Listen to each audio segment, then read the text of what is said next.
Kisah Para Rasul pasal 2, Pentakosta. Ketika tiba hari Pentakosta, semua orang percaya berkumpul di suatu tempat. Tiba-tiba turunlah dari langit suatu bunyi seperti tiupan angin keras yang memenuhi seluruh rumah di mana mereka duduk. Dan tampaklah kepada mereka lidah-lidah seperti nyala api yang bertebaran dan hinggap pada mereka masing-masing. Maka penuhlah mereka dengan Roh Kudus, lalu mereka mulai berkata-kata dalam bahasa-bahasa lain, seperti yang diberikan oleh Roh itu kepada mereka untuk mengatakannya. Waktu itu di Yerusalem diam orang-orang Yahudi yang saleh dari segala bangsa di bawah kolong langit. Ketika turun bunyi itu, berkerumunlah orang banyak. Mereka bingung karena mereka masing-masing mendengar rasul-rasul itu berkata-kata dalam bahasa mereka sendiri. Mereka semua tercengang-cengang dan heran, lalu berkata, "Bukankah mereka semua yang berkata-kata itu orang Galilea? Bagaimana mungkin kita masing-masing mendengar mereka berkata-kata dalam bahasa kita sendiri, yaitu bahasa yang kita pakai di negeri asal kita? Kita orang Partia, Media, Elam, penduduk Mesopotamia, Yudea dan Kapadokia, Pontus dan Asia, Frigia dan Pamfilia, Mesir dan daerah-daerah Libya yang berdekatan dengan Kirene, pendatang-pendatang dari Roma. Baik orang Yahudi maupun penganut agama Yahudi, orang Kreta dan orang Arab, kita mendengar mereka berkata-kata dalam bahasa kita sendiri tentang perbuatan-perbuatan besar yang dilakukan Allah." Mereka semuanya tercengang-cengang dan sangat termangu-mangu sambil berkata seorang kepada yang lain, "Apakah artinya ini?" Tetapi orang lain menindir, "Mereka sedang mabuk oleh anggur manis." Khotbah Petrus. Maka bangkitlah Petrus berdiri dengan ke-11 rasul itu, dan dengan suara nyaring ia berkata kepada mereka, "Hai kamu orang Yahudi, dan kamu semua yang tinggal di Yerusalem, ketahuilah dan camkanlah perkataanku ini. Orang-orang ini tidak mabuk seperti yang kamu sangka, karena hari baru pukul 9. Tetapi itulah yang difirmankan Allah dengan perantaraan Nabi Yoel akan terjadi pada hari-hari terakhir. Demikianlah firman Allah bahwa aku akan mencurahkan rohku ke atas semua manusia. Maka anak-anakmu laki-laki dan perempuan akan bernubuat, dan teruna-terunamu akan mendapat penglihatan-penglihatan, dan orang-orangmu yang tua akan mendapat mimpi. Juga ke atas hamba-hambaku laki-laki dan perempuan akan kucurahkan rohku pada hari-hari itu, dan mereka akan bernubuat. Dan aku akan mengadakan mujizat-mujizat di atas, di langit, dan tanda-tanda di bawah, di bumi. Darah dan api dan gumpalan-gumpalan asap. Matahari akan berubah menjadi gelap gulita, dan bulan menjadi darah sebelum datangnya hari Tuhan, hari yang besar dan mulia itu. Dan barang siapa yang berseru kepada nama Tuhan akan diselamatkan. Hai orang-orang Israel, dengar perkataan ini. Yang aku maksudkan ialah Yesus dari Nazaret, seorang yang telah ditentukan Allah dan yang dinyatakan kepadamu dengan kekuatan-kekuatan dan mukjizat-mukjizat dan tanda-tanda yang dilakukan oleh Allah dengan perantaraan Dia di tengah-tengah kamu, seperti yang kamu tahu. Dia yang diserahkan Allah menurut maksud dan rencananya telah kamu salibkan dan kamu bunuh oleh tangan bangsa-bangsa durhaka. Tetapi Allah membangkitkan dia dengan melepaskan dia dari sengsara maut, karena tidak mungkin ia tetap berada dalam kuasa maut itu. Sebab Daud berkata tentang dia, "Aku senantiasa memandang kepada Tuhan, karena ia berdiri di sebelah kananku, aku tidak goyah. Sebab itu hatiku bersukacita dan jiwaku bersorak-sorak. Bahkan tubuhku akan diam dengan tentram. Sebab engkau tidak menyerahkan aku kepada dunia orang mati, dan tidak membiarkan orang kudusmu melihat kebinasaan. Engkau memberitahukan kepadaku jalan kehidupan. Engkau akan melimpahi aku dengan sukacita di hadapanmu." Saudara-saudara, aku boleh berkata-kata dengan terus terang kepadamu tentang Daud, bapa bangsa kita. Ia telah mati dan dikubur, dan kuburannya masih ada pada kita sampai hari ini. Tetapi ia adalah seorang nabi, dan ia tahu bahwa Allah telah berjanji kepadanya dengan mengangkat sumpah bahwa ia akan mendudukkan seorang dari keturunan Daud sendiri di atas tatanya. Karena itu ia telah melihat ke depan dan telah berbicara tentang kebangkitan Mesias, ketika ia mengatakan bahwa dia tidak ditinggalkan di dalam dunia orang mati, dan bahwa dagingnya tidak mengalami kebinasaan. Yesus inilah yang dibangkitkan Allah, dan tentang hal itu kami semua adalah saksi. Dan sesudah ia ditinggikan oleh tangan kanan Allah dan menerima Roh Kudus yang dijanjikan itu, maka dicurahkannya apa yang kamu lihat dan dengar di sini. Sebab bukan Daud yang naik ke surga, malahan Daud sendiri berkata, Tuhan telah berfirman kepada Tuanku, duduklah di sebelah kananku sampai kubuat musuh-musuhmu menjadi tumpuan kakimu. Jadi seluruh kaum Israel harus tahu dengan pasti bahwa Allah telah membuat Yesus yang kamu salibkan itu menjadi Tuhan dan Kristus. Ketika mereka mendengar hal itu, hati mereka sangat terharu. Lalu mereka bertanya kepada Petrus dan rasul-rasul yang lain, apakah yang harus kami perbuat, saudara-saudara? Jawab Petrus kepada mereka, bertobatlah dan hendaklah kamu masing-masing memberi dirimu dibaptis dalam nama Yesus Kristus untuk pengampunan dosamu. Maka kamu akan menerima karunia Roh Kudus. Sebab bagi kamulah janji itu dan bagi anak-anakmu dan bagi orang yang masih jauh, yaitu sebanyak yang akan dipanggil oleh Tuhan Allah kita. Dan dengan banyak perkataan lain lagi ia memberi suatu kesaksian yang sungguh-sungguh dan ia mengecam dan menasihati mereka, katanya, berilah dirimu diselamatkan dari angkatan yang jahat ini. Cara hidup jemaat yang pertama. Orang-orang yang menerima perkataannya itu memberi diri dibaptis dan pada hari itu jumlah mereka bertambah kira-kira 3.000 jiwa. Mereka bertekun dalam pengajaran rasul-rasul dan dalam persekutuan. Dan mereka selalu berkumpul untuk memecahkan roti dan berdoa. Maka ketakutanlah mereka semua. Sedang rasul-rasul itu mengadakan banyak mukjizat dan tanda. Dan semua orang yang telah menjadi percaya tetap bersatu, dan segala kepunyaan mereka adalah kepunyaan bersama. Dan selalu ada dari mereka yang menjual harta miliknya, lalu membagi-bagikannya kepada semua orang sesuai dengan keperluan masing-masing. Dengan bertekun dan dengan sehati mereka berkumpul tiap-tiap hari dalam bait Allah. Mereka memecahkan roti di rumah masing-masing secara bergilir dan makan bersama-sama dengan gembira dan dengan tulus hati, sambil memuji Allah, dan mereka disukai semua orang. Dan tiap-tiap hari Tuhan menambah jumlah mereka dengan orang yang diselamatkan. Kisah para Rasul pasal 3. Petrus menyembuhkan orang lumpuh. Pada suatu hari menjelang waktu sembahyang, yaitu pukul 3 petang, naiklah Petrus dan Yohanes ke bait Allah. Di situ ada seorang laki-laki yang lumpuh sejak lahirnya sehingga ia harus diusung. Tiap-tiap hari orang itu diletakkan dekat pintu gerbang bait Allah yang bernama Gerbang Indah untuk meminta sedekah kepada orang yang masuk ke dalam bait Allah. Ketika orang itu melihat bahwa Petrus dan Yohanes hendak masuk ke bait Allah, ia meminta sedekah. Mereka menatap dia dan Petrus berkata, lihatlah kepada kami. Lalu orang itu menatap mereka dengan harapan agar akan mendapat sesuatu dari mereka. Tetapi Petrus berkata, emas dan perak tidak ada padaku, tetapi apa yang kupunyai kuberikan kepadamu. Demi nama Yesus Kristus orang Nazaret itu, berjalanlah. Lalu ia memegang tangan kanan orang itu dan membantu dia berdiri. Seketika itu juga, kuatlah kaki dan mata kaki orang itu. Ia meloncat berdiri lalu berjalan kian kemari dan mengikuti mereka ke dalam bait Allah. Berjalan dan melompat-lompat serta memuji Allah. Seluruh rakyat itu melihat dia berjalan sambil memuji Allah. Lalu mereka mengenal dan dia sebagai orang yang biasanya duduk meminta sedekah di gerbang indah bait Allah, sehingga mereka takjub dan tercengang tentang apa yang telah terjadi kepadanya. Khotbah Petrus di Serambi Salomo. Karena orang itu tetap mengikuti Petrus dan Yohanes, maka seluruh orang banyak yang sangat keheranan itu datang mengerumuni mereka di serambi yang disebut Serambi Salomo. Petrus melihat orang banyak itu lalu berkata, hai orang Israel, mengapa kamu heran tentang kejadian itu dan mengapa kamu menatap kami seolah-olah kami membuat orang ini berjalan karena kuasa atau kesalahan kami sendiri?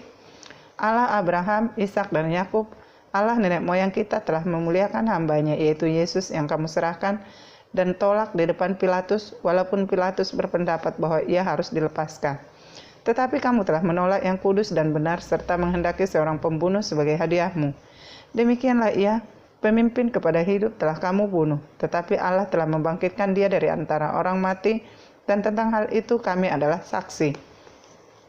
Dan karena kepercayaan dalam nama Yesus, maka nama itu telah menguatkan orang yang kamu lihat dan kamu kenal ini, dan kepercayaan itu telah memberi kesembuhan kepada orang ini di depan kamu semua.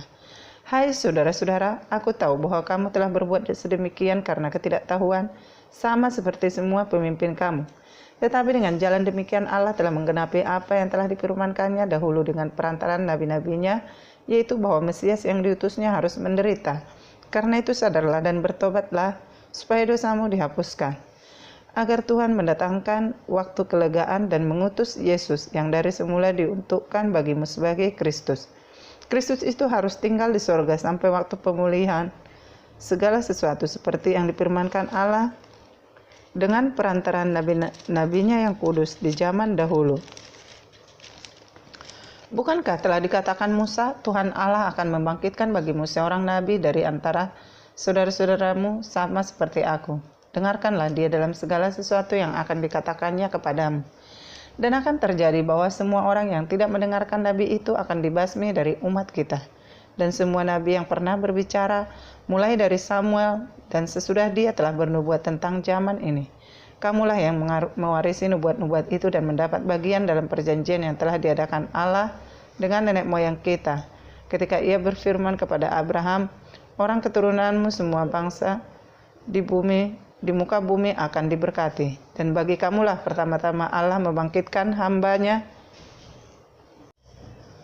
dan mengutusnya kepada kamu supaya ia memberkati kamu dengan memimpin kamu masing-masing kembali dari segala kejahatanmu. Kisah Para Rasul pasal 4. Petrus dan Yohanes di hadapan Mahkamah Agama. Ketika Petrus dan Yohanes sedang berbicara kepada orang banyak, mereka tiba-tiba didatangi imam-imam dan kepala pengawal bait Allah serta orang-orang Saduki. Orang-orang itu sangat marah karena mereka mengajar orang banyak dan memberitakan bahwa dalam Yesus dan ada kebangkitan dari antara orang mati. Mereka ditangkap dan diserahkan ke dalam tahanan sampai keesokan harinya karena hari telah malam. Tetapi di antara orang yang mendengar ajaran itu banyak yang menjadi percaya, sehingga jumlah mereka menjadi kira-kira 5.000 orang laki-laki. Pada keesokan harinya pemimpin Yahudi serta tua-tua ahli-ahli Taurat mengadakan sidang di Yerusalem. Dengan imam besar Hanas dan Kayafas, Yohanes dan Alexander dan semua orang lain yang termasuk keturunan imam besar. Lalu Petrus dan Yohanes dihadapkan kepada sidang itu dan mulai diperiksa dengan pernyataan ini. Dengan kuasa manakah atau dalam nama siapakah kamu bertindak demikian itu? Maka jawab Petrus, penuh dengan Roh Kudus, hai pemimpin-pemimpin umat dan tua-tua. Jika kami seorang harus diperiksa karena suatu kebajikan kepada seorang sakit dan harus menerangkan dengan kuasa manakah orang itu disembuhkan, maka ketahuilah oleh kamu sekalian dan oleh seluruh umat Israel bahwa dalam nama Yesus Kristus orang Nazaret yang telah kamu salibkan, tetapi yang telah dibangkitkan Allah dari antara orang mati, bahwa oleh karena Yesus itulah orang ini berdiri dengan sehat sekarang di depan kamu. Yesus adalah batu yang dibuang oleh tukang-tukang bangunan, yaitu kamu sendiri. Namun ia telah menjadi batu penjuru. Dan keselamatan tidak ada di dalam siapapun juga selain di dalam Dia. Sebab di bawah kolong langit ini tidak ada nama lain yang diberikan kepada manusia yang olehnya kita dapat diselamatkan. Ketika sidang itu melihat keberanian Petrus dan Yohanes dan mengetahui bahwa keduanya orang biasa yang tidak terpelajar, heranlah mereka dan mereka mengenal keduanya sebagai pengikut Yesus. Tetapi karena mereka melihat orang yang disembuhkan itu berdiri di samping kedua rasul itu, mereka tidak dapat mengatakan apa-apa untuk membantahnya. Dan setelah mereka menyuruh rasul-rasul itu meninggalkan ruang sidang, berundinglah mereka dan berkata, tindakan apakah yang harus kita ambil terhadap orang-orang ini? Sebab telah nyata kepada semua penduduk Yerusalem bahwa mereka telah mengadakan suatu mujizat yang menyolok dan kita tidak dapat menyangkalnya. Tetapi supaya hal itu jangan makin luas tersiar di antara orang banyak, baiklah kita mengancam dan melarang mereka supaya mereka jangan berbicara lagi dengan siapapun dalam nama itu. Dan setelah keduanya disuruh masuk, mereka diperintahkan supaya sama sekali jangan berbicara atau mengajar lagi dalam nama Yesus. Tetapi Petrus dan Yohanes menjawab mereka, silahkan kamu putuskan sendiri manakah yang benar di hadapan Allah, taat kepada kamu atau taat kepada Allah. Sebab tidak mungkin bagi kami untuk tidak berkata-kata tentang apa yang telah kami lihat dan yang telah kami dengar. Mereka semakin keras mengancam rasul-rasul itu, tetapi akhirnya melepaskan mereka juga. Sebab sidang tidak melihat jalan untuk menghukum mereka karena takut akan orang banyak yang memuliakan nama Allah berhubung dengan apa yang telah terjadi. Sebab orang yang disembuhkan oleh mukjizat itu sudah lebih dari 40 tahun umurnya. Doa jemaat. Sesudah dilepaskan, pergilah Petrus dan Yohanes kepada teman-teman mereka. Lalu mereka menceritakan segala sesuatu yang dikatakan imam-imam kepala dan tua-tua kepada mereka. Ketika teman-teman mereka mendengar hal itu, berserulah mereka bersama-sama kepada Allah, katanya, "Ya Tuhan, Engkaulah yang menjadikan langit dan bumi, laut dan segala isinya. Dan oleh Roh Kudus dengan perantaraan hamba-Mu Daud, Bapa kami, Engkau telah berfirman, mengapa rusuh bangsa-bangsa, mengapa suku-suku bangsa mereka perkara yang sia-sia? Raja-raja dunia bersiap-siap dan para pembesar berkumpul untuk melawan Tuhan dan yang diurapinya. Sebab sesungguhnya telah berkumpul di dalam kota ini Herodes dan Pontius Pilatus beserta bangsa-bangsa dan suku-suku bangsa Israel melawan Yesus, hamba-Mu yang kudus yang Engkau urapi, untuk melaksanakan segala sesuatu yang telah Engkau tentukan dari semula oleh kuasa dan kehendak-Mu. Dan sekarang ya Tuhan, lihatlah bagaimana mereka mengancam kami, dan berikanlah kepada hamba-hamba-Mu keberanian untuk memberitakan firman-Mu. Ulurkanlah tangan-Mu untuk menyembuhkan orang, dan adakanlah tanda-tanda dan mukjizat-mukjizat oleh nama Yesus hamba-Mu yang kudus. Dan ketika mereka sedang berdoa, goyanglah tempat mereka berkumpul itu dan mereka semua penuh dengan Roh Kudus. Lalu mereka memberitakan firman Allah dengan berani." Cara hidup jemaat. Adapun kumpulan orang yang telah percaya itu, mereka sehati dan sejiwa, dan tidak seorang pun yang berkata bahwa sesuatu dari kepunyaannya adalah miliknya sendiri, tetapi segala sesuatu adalah kepunyaan mereka bersama. Dan dengan kuasa yang besar, rasul-rasul memberi kesaksian tentang kebangkitan Tuhan Yesus, dan mereka semua hidup dalam kasih karunia yang melimpah-limpah. Sebab tidak ada seorang pun yang berkekurangan di antara mereka, karena semua orang yang mempunyai tanah atau rumah menjual kepunyaannya itu, dan hasil penjualannya itu mereka bawa. Dan mereka letakkan di depan kaki rasul-rasul, lalu dibagi-bagikan kepada setiap orang sesuai dengan keperluannya. Demikianlah pula dengan Yusuf yang oleh orang-orang disebut Barnabas, artinya anak penghiburan, seorang Lewi dari Siprus. Ia menjual ladang miliknya lalu membawa uangnya itu dan meletakkannya di depan kaki rasul-rasul. Kisah para Rasul 5. Ananias dan Safira. Ada seorang lain yang bernama Ananias. Ia beserta istrinya Safira menjual sebidang tanah. Dengan setahu istrinya, ia menahan sebagian dari hasil penjualan itu, dan sebagian lain dibawa dan diletakkan di depan kaki rasul-rasul. Tetapi Petrus berkata, "Ananias, mengapa hatimu dikuasai iblis, sehingga engkau mendustai Roh Kudus dan menahan sebagian dari hasil penjualan tanah itu? Selama tanah itu tidak dijual, bukankah itu tetap kepunyaanmu? Dan setelah dijual, bukankah hasilnya itu tetap dalam kuasamu? Mengapa engkau merencanakan perbuatan itu dalam hatimu? Engkau bukan mendustai manusia, tetapi mendustai Allah." Ketika mendengar perkataan itu, rebahlah Ananias dan putuslah nyawanya. Maka sangatlah ketakutan semua orang yang mendengar hal itu. Lalu datanglah beberapa orang muda, mereka menganiaya, mengapani mayat itu, mengusungnya keluar dan pergi menguburnya. Kira-kira 3 jam kemudian masuklah istri Ananias, tetapi ia tidak tahu apa yang telah terjadi. Kata Petrus kepadanya, "Katakanlah kepadaku, dengan harga sekiankah tanah itu kamu jual?" Jawab perempuan itu, "Betul sekian," kata Petrus. "Mengapa kamu berdua bersepakat untuk mencobai Roh Tuhan? Lihatlah, orang-orang yang baru mengubur suamimu berdiri di depan pintu, dan mereka akan mengusung engkau juga keluar." Lalu rebahlah perempuan itu seketika itu juga di depan kaki Petrus dan putuslah nyawanya.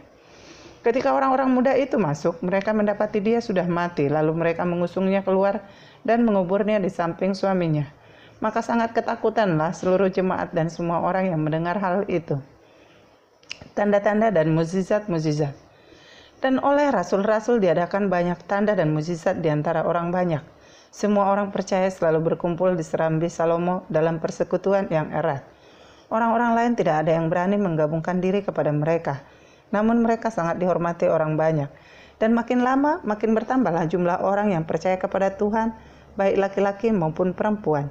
Bahkan mereka membawa orang-orang sakit keluar ke jalan raya dan membaringkannya di atas balai-balai dan tilam, supaya apabila Petrus lewat, setidak-tidaknya bayangannya mengenai salah seorang dari mereka. Dan juga orang banyak dari kota-kota di sekitar Yerusalem datang berduyun-duyun, serta membawa orang-orang yang sakit dan orang-orang yang diganggu roh jahat, dan mereka semua disembuhkan. Rasul-rasul dilepaskan dari penjara. Akhirnya mulailah imam besar dan pengikut-pengikutnya, yaitu orang-orang dari mazhab Saduki, bertindak sebab mereka sangat iri hati. Mereka menangkap rasul-rasul itu lalu memasukkan mereka ke dalam penjara kota. Tetapi waktu malam seorang malaikat Tuhan membuka pintu-pintu penjara itu dan membawa mereka keluar. Katanya, "Pergilah, berdirilah di bait Allah dan beritakanlah seluruh firman hidup itu kepada orang banyak." Mereka mentaati pesan itu dan menjelang pagi masuklah mereka ke dalam bait Allah, lalu mulai mengajar di situ. Sementara itu imam besar dan pengikutnya menyuruh mahkamah agama berkumpul, yaitu seluruh majelis tua-tua bangsa Israel, dan mereka menyuruh mengambil rasul-rasul itu dari penjara. Tetapi ketika pejabat-pejabat datang ke penjara, mereka tidak menemukan rasul-rasul itu di situ. Lalu mereka kembali dan memberitahukan, katanya, "Kami mendapati penjara terkunci dengan sangat rapinya dan semua pengawal ada di tempatnya di muka pintu. Tetapi setelah kami membukanya, tidak seorang pun yang kami temukan di dalamnya." Ketika kepala pengawal bait Allah dan imam-imam kepala mendengar laporan itu, mereka cemas dan bertanya apa yang telah terjadi dengan rasul-rasul itu. Tetapi datanglah seorang mendapatkan mereka dengan kabar, "Lihat, orang-orang yang telah kamu masukkan ke dalam penjara ada di dalam bait Allah dan mereka mengajar orang banyak." Rasul-rasul di hadapan mahkamah agama nasihat Gamaliel. Maka pergilah kepala pengawal serta orang-orangnya ke bait Allah, lalu mengambil kedua rasul itu, tetapi tidak dengan kekerasan, karena mereka takut kalau orang banyak melempari mereka. Mereka membawa keduanya dan menghadapkan mereka kepada mahkamah agama. Imam besar mulai menanyain mereka. Katanya, "Dengan keras kami melarang kamu mengajar dalam nama itu, namun ternyata kamu telah memenuhi ke Yerusalem dengan ajaranmu, dan kamu hendak menanggungkan darah orang itu kepada kami." Tetapi Petrus dan rasul-rasul itu menjawab, katanya, "Kita harus lebih taat kepada Allah daripada kepada manusia. Allah nenek moyang kita telah membangkitkan Yesus yang kamu gantungkan pada kayu salib dan kamu bunuh. Dialah yang telah ditinggikan oleh Allah sendiri dengan tangan kanannya menjadi pemimpin dan juru selamat, supaya Israel dapat bertobat dan menerima pengampunan dosa. Dan kami adalah saksi dari segala sesuatu itu, kami dan Roh Kudus yang dikaruniakan Allah kepada semua orang yang mentaati Dia." Mendengar perkataan itu sangatlah tertusuk hati mereka dan mereka bermaksud membunuh rasul-rasul itu. Tetapi seorang Farisi dalam mahkamah agama itu yang bernama Gamaliel, seorang ahli Taurat yang sangat dihormati seluruh orang banyak, bangkit dan meminta supaya orang-orang itu disuruh keluar sebentar. Sesudah itu ia berkata kepada sidang, "Hai orang-orang Israel, pertimbangkanlah baik-baik apa yang hendak kamu perbuat terhadap orang-orang ini. Sebab dahulu telah muncul si Teudas yang mengaku dirinya seorang istimewa dan ia mempunyai kira-kira 400 orang pengikut. Tetapi ia dibunuh dan cerai-berailah seluruh pengikutnya dan lenyap. Sesudah dia pada waktu pendaftaran penduduk muncullah si Yudas, seorang Galilea. Ia menyeret banyak orang dalam pemberontakan, tetapi ia juga tewas dan cerai-berailah seluruh pengikutnya. Karena itu aku berkata kepadamu, janganlah bertindak terhadap orang-orang ini. Biarkanlah mereka, sebab jika maksud dan perbuatan mereka berasal dari manusia, tentu akan lenyap. Tetapi kalau berasal dari Allah, kamu tidak akan dapat melenyapkan orang-orang ini. Mungkin ternyata juga nanti bahwa kamu melawan Allah." Nasihat itu diterima. Mereka memanggil rasul-rasul itu lalu menyesah mereka dan melarang mereka mengajar dalam nama Yesus. Sesudah itu mereka dilepaskan.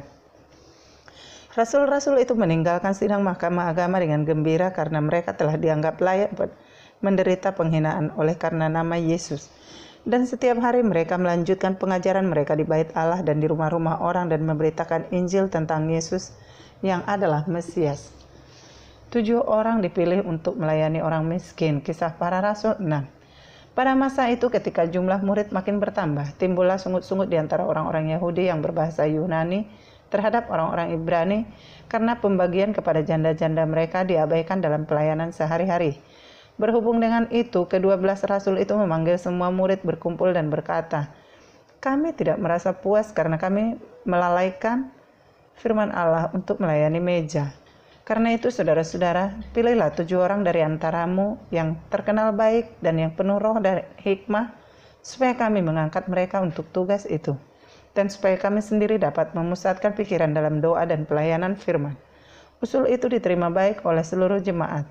Lalu mereka memilih Stefanus, seorang yang penuh iman dan Roh Kudus, dan Filipus, Prokolus, Nikanor, Timon, Parmenas, dan Nikolaus, seorang penganut agama Yahudi dari Antioquia. Mereka itu dihadapkan kepada rasul-rasul. Lalu rasul-rasul itu pun berdoa dan meletakkan tangan di atas mereka. Firman Allah makin tersebar, dan jumlah mulai di Yerusalem makin bertambah banyak. Juga sejumlah besar imam menyerahkan diri dan percaya. Tuduhan terhadap Stefanus, dan Stefanus yang penuh dengan karunia dan kuasa mengadakan mukjizat-mukjizat dan tanda-tanda di antara orang banyak. Tetapi tampillah beberapa orang dari jemaat Yahudi yang disebut jemaat orang Libertini. Anggota-anggota jemaat itu adalah orang-orang dari Kirene dan dari Alexandria, bersama dengan beberapa orang Yahudi dari Kilikia dan dari Asia. Orang-orang itu bersoal jawab dengan Stefanus. Tetapi mereka tidak sanggup melawan hikmahnya dan roh yang mendorong dia berbicara. Lalu mereka menghasut beberapa orang untuk mengatakan, "Kami telah mendengar dia mengucapkan kata-kata hujat terhadap Musa dan Allah." Dengan jalan demikian mereka mengadakan suatu gerakan di antara orang banyak, serta tua-tua dan ahli-ahli Taurat. Mereka menyergap Stefanus, menyeretnya dan membawanya ke hadapan mahkamah agama. Lalu mereka memajukan saksi-saksi palsu yang berkata, "Orang ini terus-menerus mengucapkan perkataan yang menghina tempat kudus ini dan hukum Taurat. Sebab kami telah mendengar dia mengatakan bahwa Yesus orang Nazaret itu akan merubuhkan tempat ini dan mengubah adat istiadat yang diwariskan oleh Musa kepada kita."